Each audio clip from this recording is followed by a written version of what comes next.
मित्र, आज आपण एक छोटासा व्हिडिओ काही आमच्या मित्रांच्या विनंतीवरून तयार केलेला आहे. या 2 वर्षामध्ये मुंबई असेल, पुणे विद्यापीठामध्ये आणि विशेषतः सोलापूर विद्यापीठामध्ये देखील बऱ्याच आमच्या मित्रांना PhDची गाईड म्हणून मान्यता मिळाली. काही माझ्या मुंबईच्या मित्रांनी काही अशी मागे विनंती केली, सर आम्ही नवीनच गाईड आहोत आणि आम्हाला नवीन गाईड असल्यामुळं गाईडने नेमकं काय करायचं असतं, कसं मार्गदर्शन करायचं असतं या संदर्भात थोडीशी माहिती मिळाली तर बरं होईल. आणि मग त्याच अनुषंगाने एक छोटासा व्हिडिओ सगळ्याच गाईड जे नवीन गाईड झालेले आहेत त्यांना व्हावा या हिशोबाने तो केलेला आहे. आता आपण जे गाईड झालेला आहात किंवा मार्गदर्शक झालेला आहात PhDचे, प्रथमतः आपण सर्वांचं अभिनंदन. आता हे कारण अभिनंदन गोष्ट काय आहे तर PhD मार्गदर्शक होण्यासाठी जे आवश्यक अटी त्या अटी तुम्ही पूर्ण केलेल्या आहेत. तर कोणती अट होती पहा, तर PhD पदवी आणि 10 वर्षाचा अनुभव. यापैकी 3 वर्ष PhD पदवी घेतल्यानंतरच असणे अपेक्षित आहे. आता जेव्हा आपण 10 वर्षाचा अनुभव म्हणतो म्हणजे काही शाळेतला वगैरे ज्युनियर कॉलेज चालणार नाही, आपल्याला हा पदवी स्तराला अध्यापनाचा अनुभव आपल्याला अपेक्षित असतो. आणि त्यामध्ये त्याचबरोबर किमान 2 संशोधन पेपर आपले प्रसिद्ध झालेले असणे अपेक्षित आहे. आता हे जे 2 संशोधन पेपर प्रसिद्ध झालेले ते काही अशी काही रेप्युटेड जर्नल्स आहेत ज्याला इम्पॅक्ट फॅक्टर चांगला आहे, 2पेक्षा जास्त असा इम्पॅक्ट फॅक्टर आहे, अशाच ज्याच्यामध्ये प्रसिद्ध होईल तशी अपेक्षा आहे. आणि आता अलीकडं UGC जे काही केअर जर्नल ह्याच्यामध्ये आहे लिस्टमध्ये, त्या जर्नलमध्ये प्रसिद्ध झालेले असणं अपेक्षित आहे. आता असं आपले सगळे झालेलं असेल, 10 वर्षाचा अनुभव असेल, आपण PhD असो, सगळं असो, आणि मग आपण काय करतो, आपला एक प्रस्ताव आपण विद्यापीठाला देतो की मला गाईडशिप मिळावी. ती गाईडशिप तुम्ही अर्ज केला म्हणजे तुम्हाला गाईडशिप मिळते असं नाही. तर RRC म्हणजे त्या ठिकाणी एक कमिटी असते आणि ही कमिटी तुमचा जो अर्ज आहे आणि तुमच्या एकूणच शैक्षणिक पात्रता, तुमचा अनुभव, तुमचा व्यासंग हे सगळं लक्षात घेऊन आपल्याला PhDची गाईड म्हणून मान्यता देते. समजा आपल्याकडे काही मान्यतेचा अनुभव आहे आणि तुमचे 2 संशोधन पेपर प्रसिद्ध झालेले आहेत, आपण PhD आहोत, याचा म्हणून आपल्याला RRC देईलच असं नाही, लक्षात घ्या. हा RRCचा अधिकार असतो. RRC हे पाहू शकते की नाही ह्या माणसाचं या ठिकाणी एवढं काही व्यासंग फार चांगला नाही आहे, ते आपल्याला नाकारू शकते, लक्षात घ्या. सहसा असं होत नाही, परंतु तो त्यांचा अधिकार असतो. आता या ठिकाणी अलीकडे काय झालं, पूर्वी काय होतं की विद्यार्थी एखादा ह्याला गाईडशिप मिळाली तर तो आपल्याकडं संशोधनासाठी विद्यार्थी घेऊ शकत असे. आता असं नाही आहे की त्याला तो अधिकार ठेवलेला नाही. तर आपल्याला माहिती आहे की PhD त्यासाठी सुद्धा एंट्रन्स आहे. ती एंट्रन्स म्हणजे जे पेट परीक्षा पास झाल्यानंतर तो PhDला विद्यार्थी तो व्हायवा होतो आणि त्यावेळेला ते विद्यार्थी अलॉटमेंट होते. मग त्या तुमच्याकडे विद्यार्थी दिले जातात. आता हे जे विद्यार्थी दिले जातात विद्यापीठाकडून, खरं म्हणजे अशी अपेक्षा असते की त्या विद्यार्थ्याचा विषय जेव्हा त्या तोंडी परीक्षा होते त्यांची तिथंसुद्धा म्हणजे पहिल्यांदा लेखी परीक्षा असते, तर तोंडी परीक्षाही होते. आणि या तोंडी परीक्षेला त्यांनी एक काय रफ प्रपोजल सबमिट केलं असतं, त्याच्या आधारानं अशी अपेक्षा असते की साधारणपणे त्या विद्यार्थ्यांनी निवडलेला विषय आणि आपल्याकडे उपलब्ध असलेल्या गाईडचा एखादा विषय ते मॅच होणारे असे विद्यार्थ्यांच्याकडे द्यावेत. पण तो बऱ्याच वेळा असं होतच असं नाही. त्यामुळे थोडेसे काही गोंधळही होतात आणि मग फक्त केवळ आकडा एवढाच महत्त्व राहतो. म्हणजे कसा, तर प्राध्यापक असाल तर 8 मिळतील विद्यार्थी, असोसिएट प्रोफेसर असाल तर 6 मिळतील आणि असिस्टंट प्रोफेसर असाल तर 4 विद्यार्थी मिळतात. आता ह्या जो भाग आहे, मग आपण प्राध्यापक असतो, सहयोगी असतो किंवा सहाय्यक प्राध्यापक असतो, आपल्याला हे विद्यार्थी मिळाले. आता हे विद्यार्थी काय करतील आणि कुठल्या त्यांचे विषय असतील आपल्याला काहीच माहिती नसतं. मी म्हणलं तुम्हाला की पूर्वी आम्हाला आम्ही ज्या गाईड होतो त्यावेळेला एक स्वातंत्र्य होतं किंवा मी काय करायचो, माझा नाही हा विषय माझा नाही आहे, मी काय तुला घेत नाही असं म्हणायचं होते. आता तशी ही तर गोष्ट राहिलेली नाही आता इथे. आता मग हा जो विद्यार्थी आपल्याकडे येतो त्या विद्यार्थ्याला पहिल्यांदा त्याला विषय निवडायचा असतो. खरं त्याने एक रफ अगोदर निवडलेला असतो. खरं म्हणजे ज्यावेळेला तो प्रपोजल PhDची परीक्षा झाल्यानंतर ज्यावेळेला परीक्षा देतो किंवा तोंडी परीक्षा देतो त्यावेळेला, किंवा जर परीक्षा म्हणणार नाही मी, तोंडी मुलाखत देतो त्यावेळेला त्या ठिकाणी तो सांगतो माझा हा विषय, माझ्या डोक्यात हा विषय आहे वगैरे वगैरे. पण तिथे काही गंभीरपणे काही फारसा त्यांनी विचार केलेला नसतो आणि कमिटी पण फारसं काही गंभीरपणे फारसं पाहत नाही. मग आता आपल्याकडे आल्यानंतरच खरं म्हणजे त्याचा विषय तो तयार व्हायचा असतो. मग आता आपण गाईड म्हणून काय केलं पाहिजे, तर आपण काय केलं पाहिजे लक्षात घ्या की त्याचा विषय तो म्हणतो, जो विषय त्याने घ्यायचा आहे त्याला रिसर्चला, त्या डोक्यात काही कल्पना असतात. आपण असं गृहीत धरतो की लक्षात ज्या अर्थी तो PhD करू इच्छितो, संशोधन करू इच्छितो, त्या अर्थी त्याच्या डोक्यात काहीतरी शंका आहे, काहीतरी विषय आहेत आणि म्हणूनच तो PhDला आलेला आहे. आता त्यांनी हा जो घेतलेला विषय आहे, काही निवडलेला विषय आहे, तो त्याच्या कुठं पदवीला अभ्यासला आहे का, पदव्युत्तरला अभ्यासला आहे का, कुठं स्पेशलायझेशनचं काय आहे का, कुठल्या एखाद्या फील्डवर काम केलेलं आहे का, हेच पाहायला पाहिजे आपण. जर असं नसेल आणि त्यांनी विषय उगीच आपलं काही हाऊस म्हणून कोणतरी निवडला, कोणतरी सांगितला म्हणून निवडला, मित्रांनी सांगितला म्हणून निवडला, किंवा हल्ली या विषयाला फार महत्त्व आहे म्हणून निवडला, तर मग तो चांगलं संशोधन करू शकणार नाही. लक्षात घ्या तर त्याचा व्यासंग असला पाहिजे, तर आवड असली पाहिजे त्या विषयाची, त्याचा काही संबंध असला पाहिजे त्या विषयाशी, तरच ते या ठिकाणी चांगलं संशोधन करू शकतो. म्हणून गाईडनंही पाहायचं असतं, ते विद्यार्थ्याला विचारलं पाहिजे व तुझं कुठे व्यासंग आहे, काय आहे ते. आता समजा या ठिकाणी असं झालं की त्याचा काही पार्श्वभूमी नाही, ते त्याच्याकडे त्या विषय त्यांनी कुठला तरी विषय घेऊन आला होतो तुमच्याकडं. हे समजा विद्यार्थी आला की मला स्पेशल चाइल्ड जे आहेत किंवा ज्याला आपण अध्ययन अक्षम मुलं जे आहेत त्याच्यावर मला काम करायचं आहे. मग मी त्याला विचारणे, अरे बाबा अध्ययन अक्षम मुलं तुला माहीत आहेत का, काय असतं अध्ययन अक्षम मुलं, तू कुठं अभ्यासलं आहे का, जो सायकोलॉजीमध्ये विषय होता का, कुठल्या स्तराला अभ्यासला आहे, MEdला घेतला आहे का, MP ला घेतला आहे, कुठे झाला तो अभ्यास, किंवा तू कुठं पाहिलीच का ही मुलं, अनुभवले का कुठं. जर तसं नसेल तर मग त्याला शक्यतो असं जर असेल की ज्याचा विषय आणि त्याचा पार्श्वभूमी काही माहीत नाही असेल, असं जर अशी परिस्थिती असेल तर त्या विद्यार्थ्याला त्या विषयापासून परावृत्त करावं. म्हणजे असं काही विषय घेऊ नको बाबा, दुसऱ्या विषयातून निवड. आता काय वेळा असंही होतं की विद्यार्थ्याचा विषय असतो, त्याचा अभ्यासही असतो कदाचित, आणि पण कधी असं होतं काय वेळेला की ते आपलाच विषय नसतो, म्हणजे माझा विषय नसतो. आता समजा एखादा असेल की एखादा टेक्नॉलॉजी एखाद्याने कोणतरी विषय घेतलेला आहे आणि तो टेक्नॉलॉजीचा विषय असतो, ICT मधला विषय असतो आणि माझा संबंधच नसतो कधी आला तर तरी आपण गायडन्स द्यायचा का. तर कृपा करून 1-2 गोष्टी आपल्या ह्याच्यासाठी करता येतील, त्यातलं आपण एवढे लक्ष दिलं पाहिजे. एक तर त्यातले जर शक्य असेल तर स्वतःहून तो जो विषय त्याने घेतलेला आहे तो तुम्ही स्वतः माहीत करून घ्या, स्वतः वाचन करा त्याचं, तरच तो विषय घ्या. आणि जर ते शक्य नसेल तुम्हाला तर सरळ विद्यापीठाला करून टाका की या विद्यार्थ्यांना मी गायडन्स देऊ शकत नाही, कारण हा माझा विषय नाही, माझा संबंध नाही. काय विद्यापीठ काय व्यवस्था करायचं ते करेल, तुम्ही त्याची चिंता करू नका. पण कारण काय होतं, मग तो विषय जर आपल्यालाच माहीत नसेल तर आपण काय त्याला गाईड करणार आहे.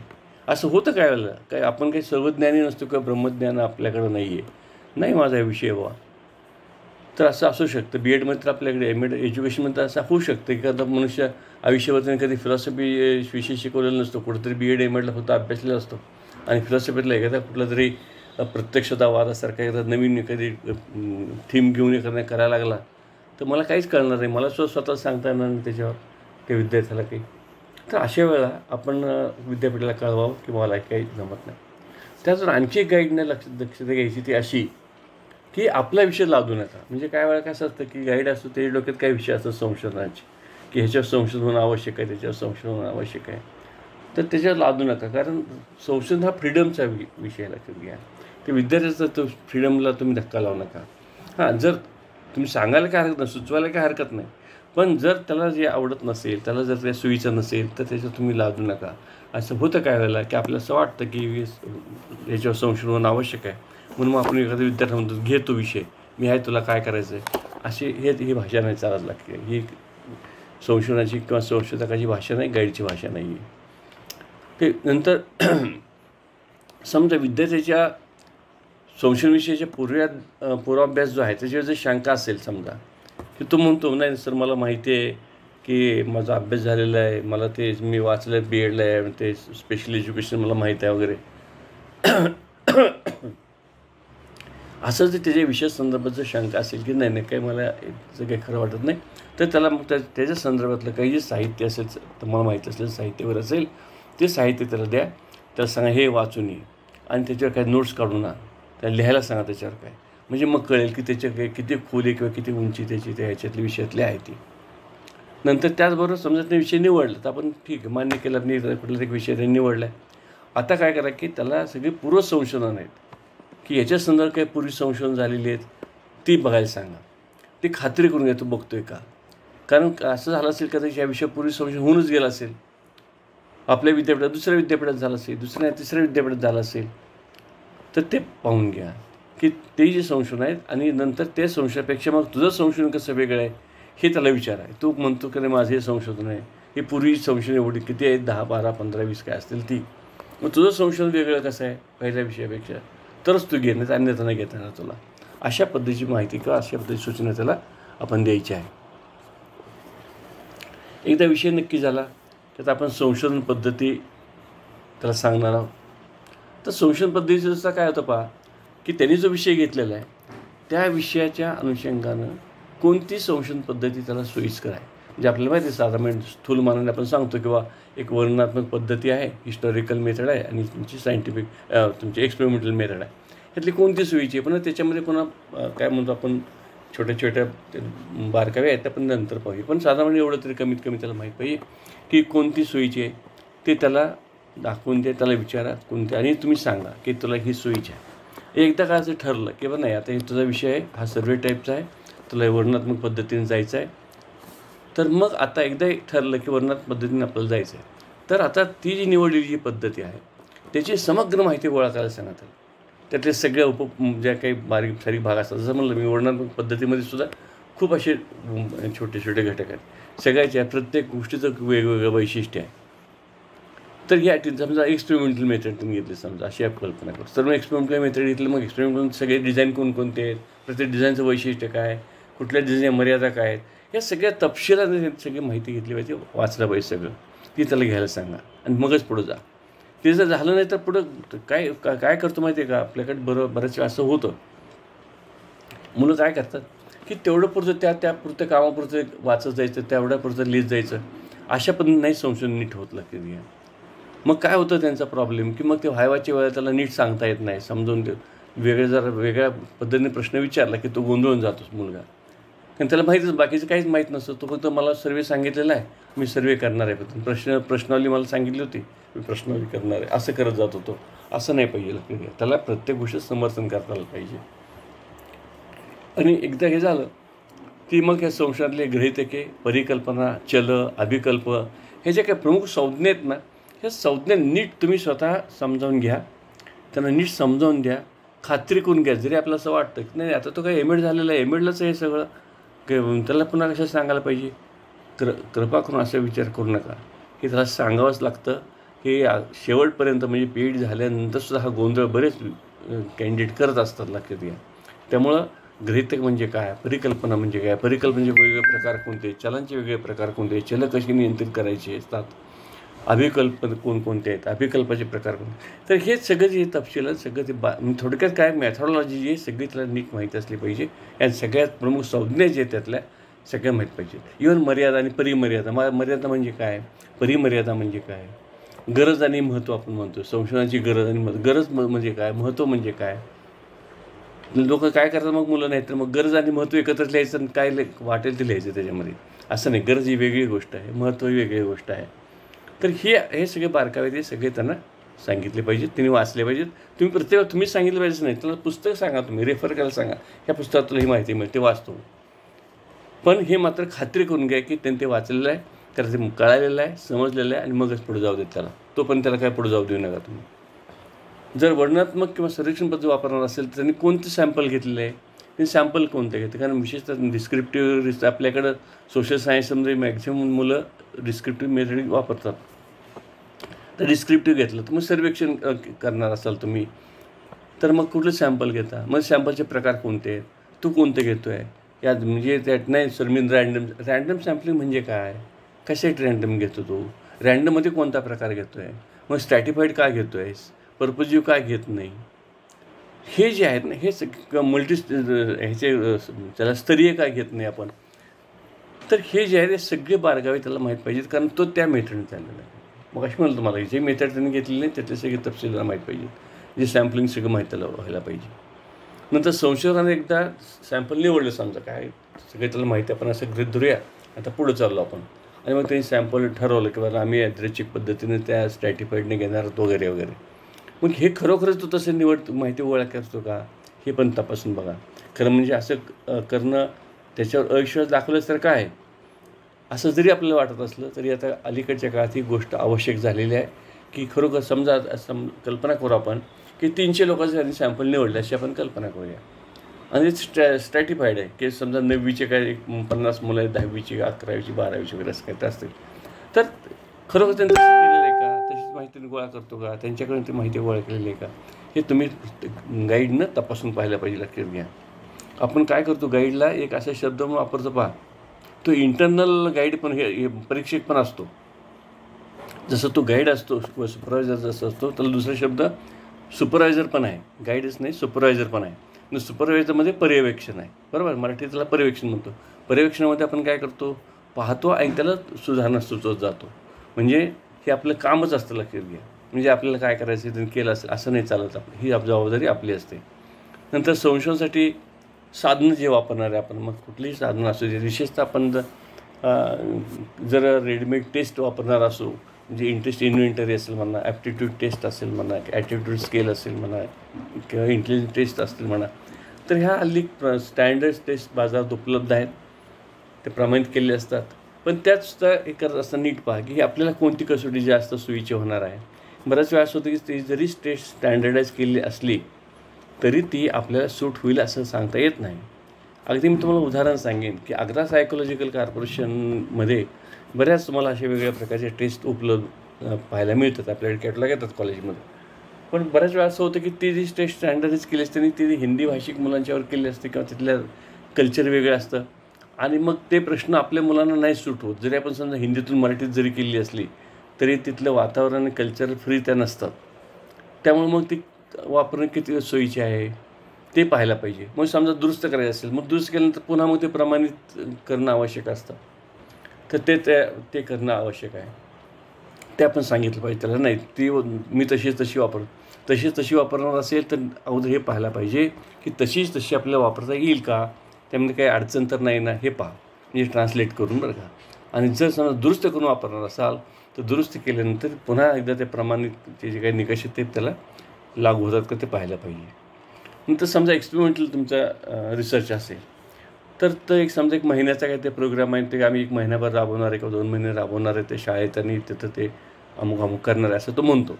तर अशा वेळेला आपल्याला जर शक्य असेल एखादी व्हिजिट तुम्ही करायची. तर खरोखरच 1 महिनाभर तो कर्ज कधी जातो का, कधी काय पाहतो, खरोखरच काय चाललं आहे अशा अर्थानं शक्य असेल तर तो प्रत्येकाला शक्य होईल असंही नाही ते, पण केलेलं जास्त बरं वाटतं.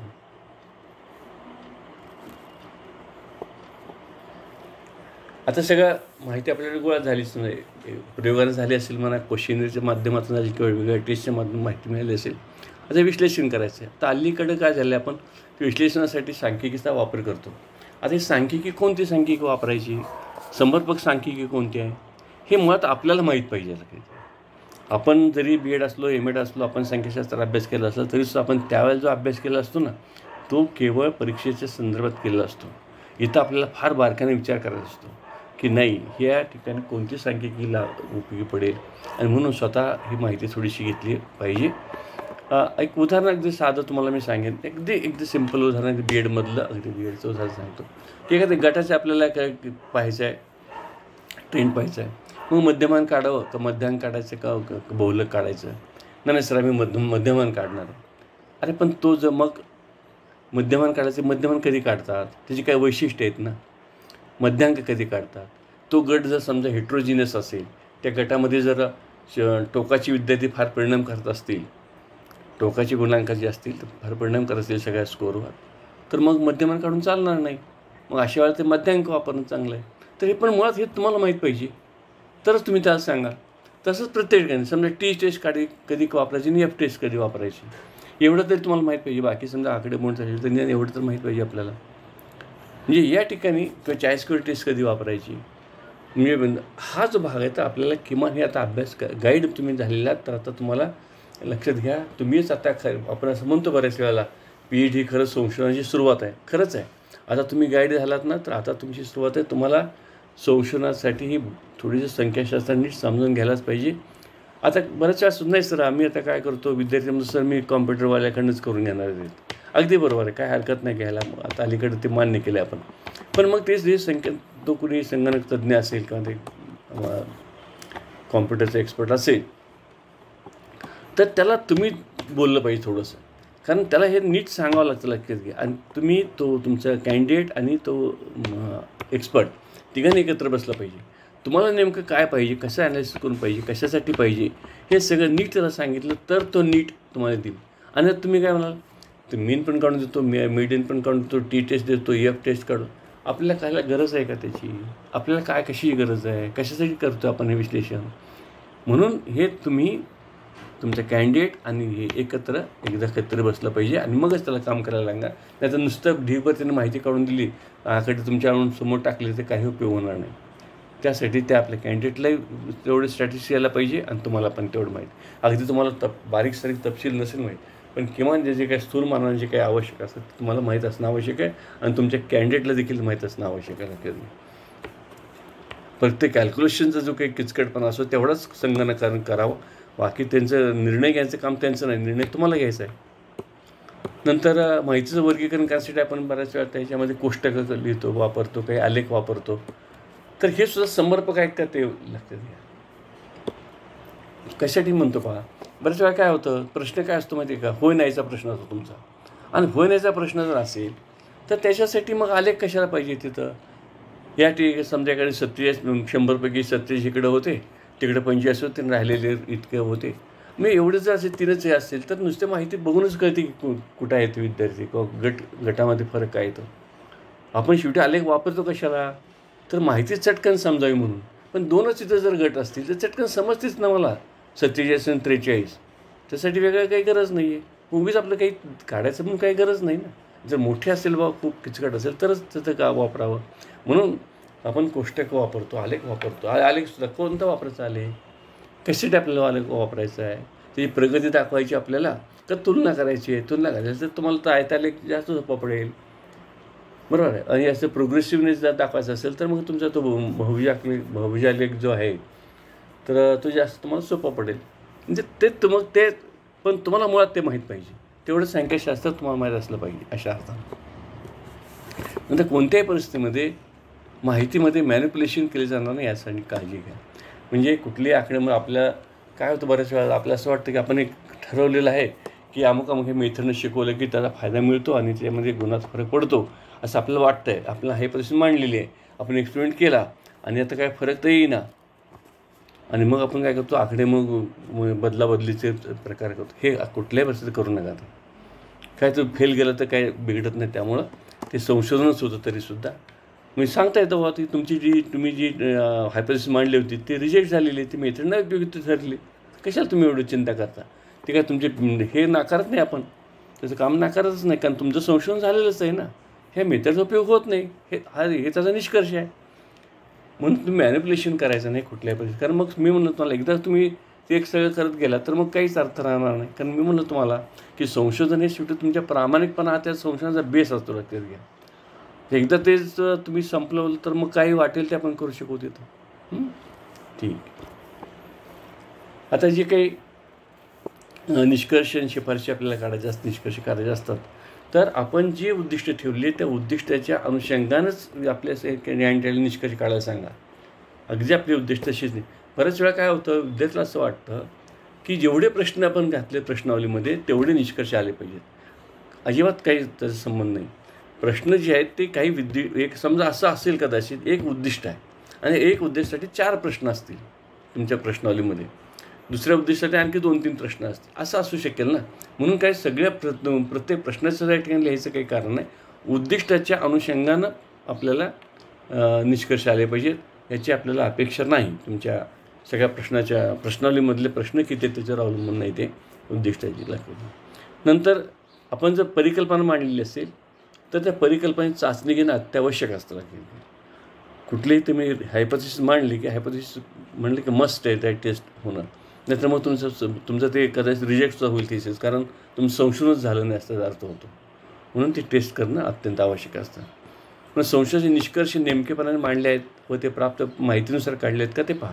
म्हणजे निष्कर्ष नेमकेपणाने मांडले असले पाहिजे. उगाच आपलं मला वाटते किंवा बहुतेक लोकांना असं वाटतं असले ढोबळ शब्द वापरू नका, स्थूल शब्द वापरू नका. तर एक्झॅक्ट जे काय झालं असेल तिथं दिसून आलं असेल तुम्हाला की 100पैकी 87% लोक असं हे असं मानतात, असं म्हणलं पाहिजे आपल्याला.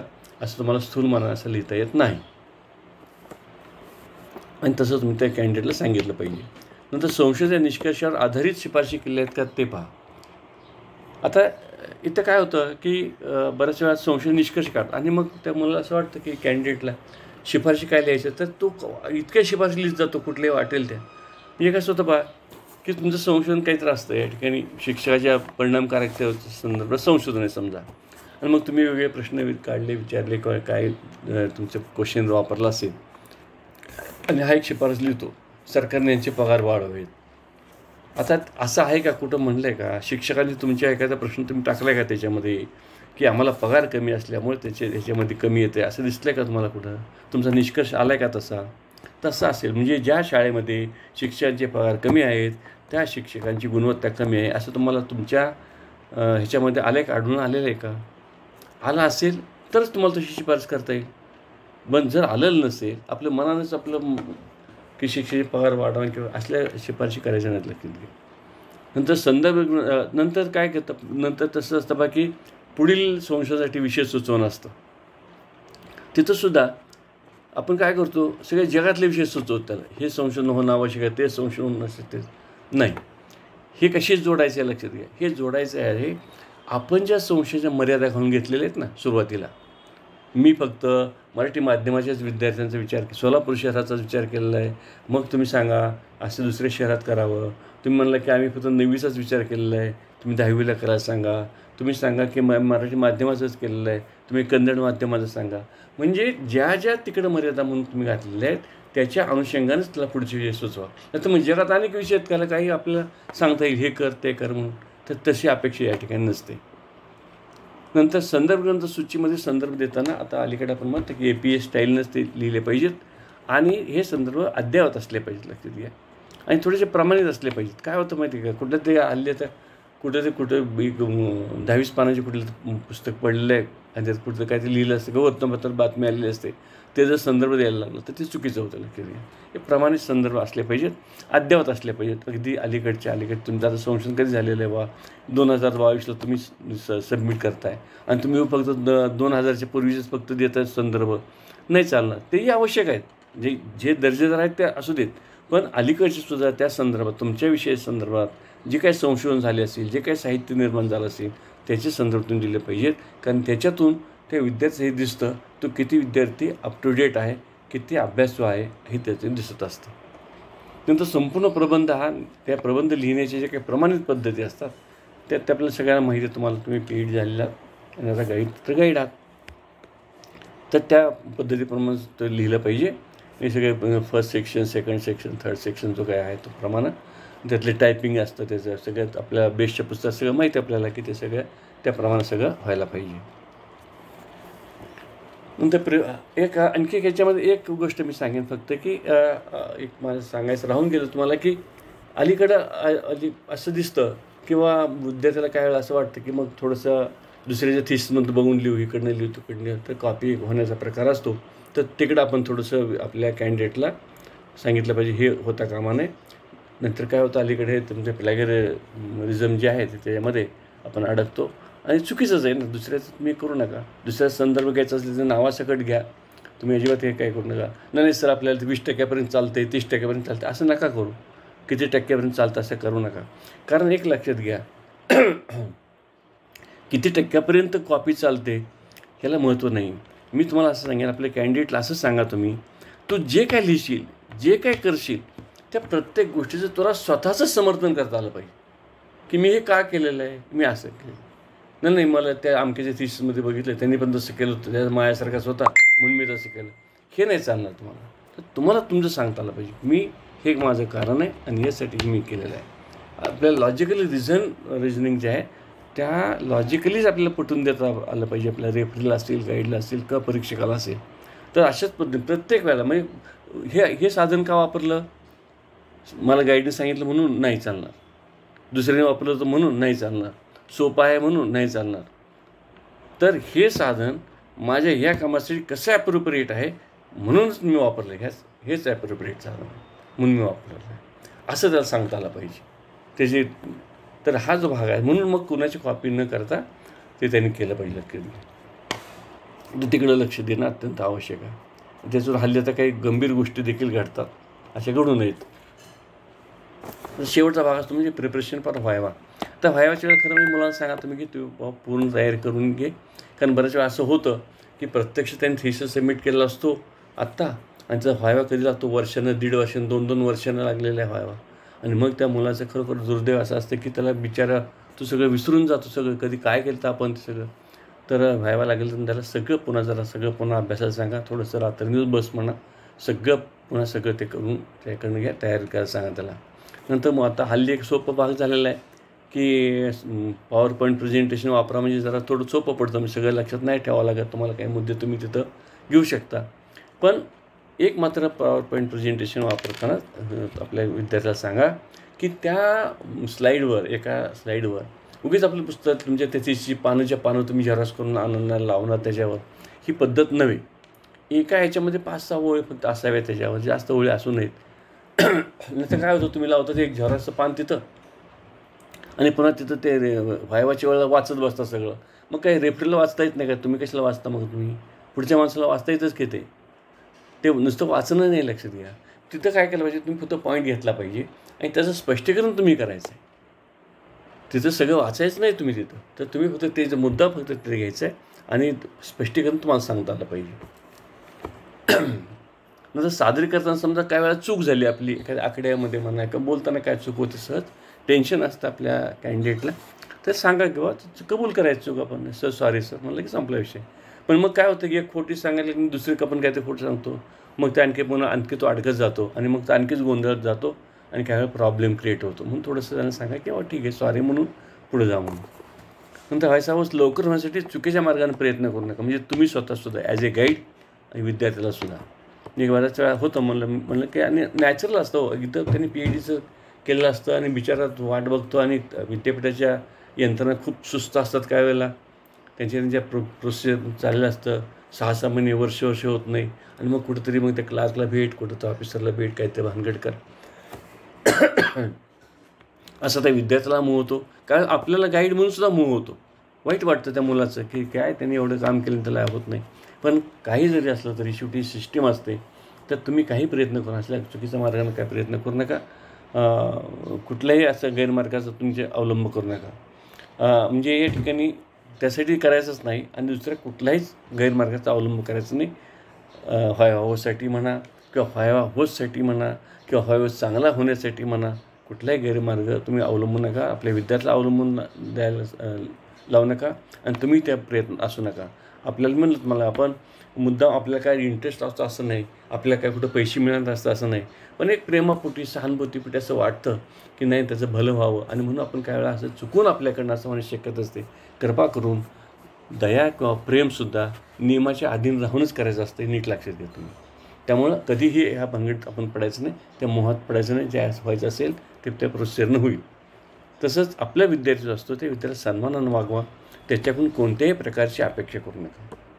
बऱ्याच वेळा चुकीच्या आपण गोष्टी ऐकतोय बाहेर, बऱ्याच वेळा टीव्हीवर बातम्या येतात, वर्तमानपत्रात बातम्या येतात आणि वाईट वाटतं मला. आपण लक्षात घे की आपण ज्यावेळेला रेफरी आहेत, गाईड आहोत, ह्या आता आपण पैसे मिळायला झालेलं नाही. लक्षात घ्या, आपण आत्तापर्यंत हे जे मला ह्या शिक्षण क्षेत्रानं जे दिलेलं आहे ना, त्याचं उतराई व्हायचं म्हणून आपण काम करतो. हे दिस इज द सोशल सर्व्हिस. काही लोक म्हणतात मग काय गाईडला काहीच पैसे नाही, मग त्यांनी काय करावं, काय फुकटच गाईड करावं का? हे लक्षात घ्या, असा विचारच करू नका.